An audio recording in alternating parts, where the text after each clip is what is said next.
Hi guys, I'm Nick Howells, Cisco Business Manager here at Vocus. Here to do a quick refresher around the Cisco DNA M-Drive training. So DNA is Cisco Digital Network Architecture.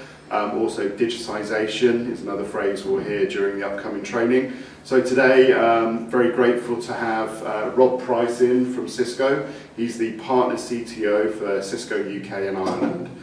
So Rob, obviously Cisco DNA and digitization has been around about 12 months, maybe a touch longer.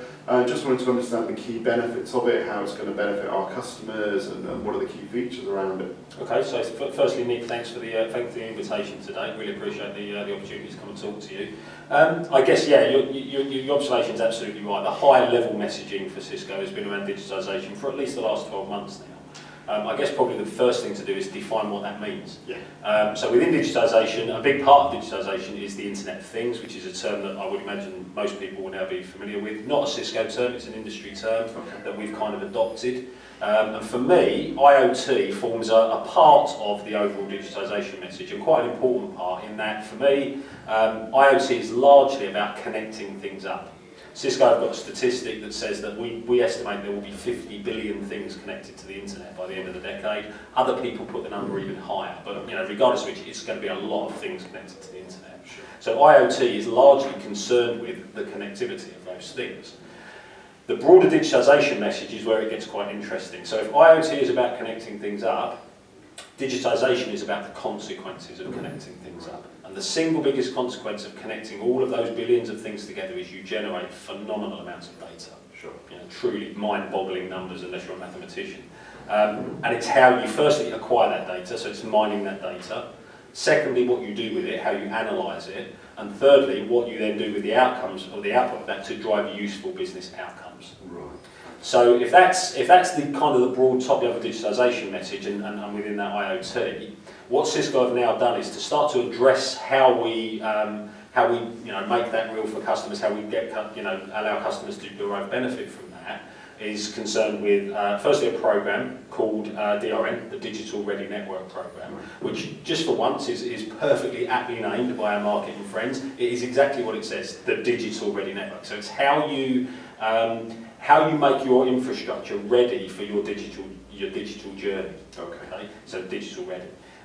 There's an interesting stat that I read fairly recently. I think it was IDC came out with a statistic that said something like 60% of digitisation projects this year, 2017, are going to fail because of inadequate infrastructure. So if we look at a lot of existing networking infrastructures today, they were never designed for digitisation. You look at a typical campus network, wide area network, whatever.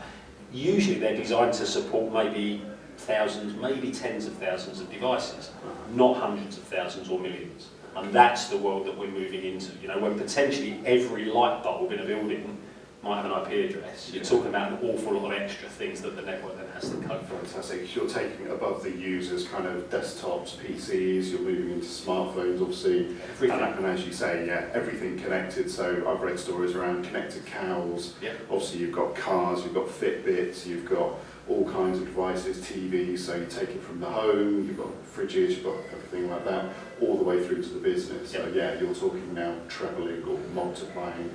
Trebling would be conservative. Yeah, multiplying, orders of magnitude more devices. I think the estimate is that there are currently something like 12 to 15 billion things connected to the internet. So actually, yeah, by 2020, at least a trebling of that, probably considerably more. Okay, so fantastic opportunity obviously for our sales guys to go back to the networks that they sold 3, 4, 5 years ago. Absolutely. Look at what they're doing, trade all that old kit in and get the new kit in, because as you say, I've been involved in the industry 15 years. We were talking about 10 megabit hubs back then. You're now talking about gigabit to the desktop, 10 gig backbone, 40 gig, 100 gig backbones, yes. Plus where does all that data go? Yeah. And on top of that, and all perfectly valid observations there, on top of that actually the desktop is quite interesting, because the gig to the desktop thing kind of implies that we will continue with wired, and actually I think that the move to largely the wires-free office is now a reality. Certainly from a desktop and a user perspective, most devices now, you take a typical smartphone, where's the Ethernet port on that? Yeah. And it's true now of most laptop devices. I've got a laptop and it simply does not have an Ethernet port, it relies on Wi-Fi.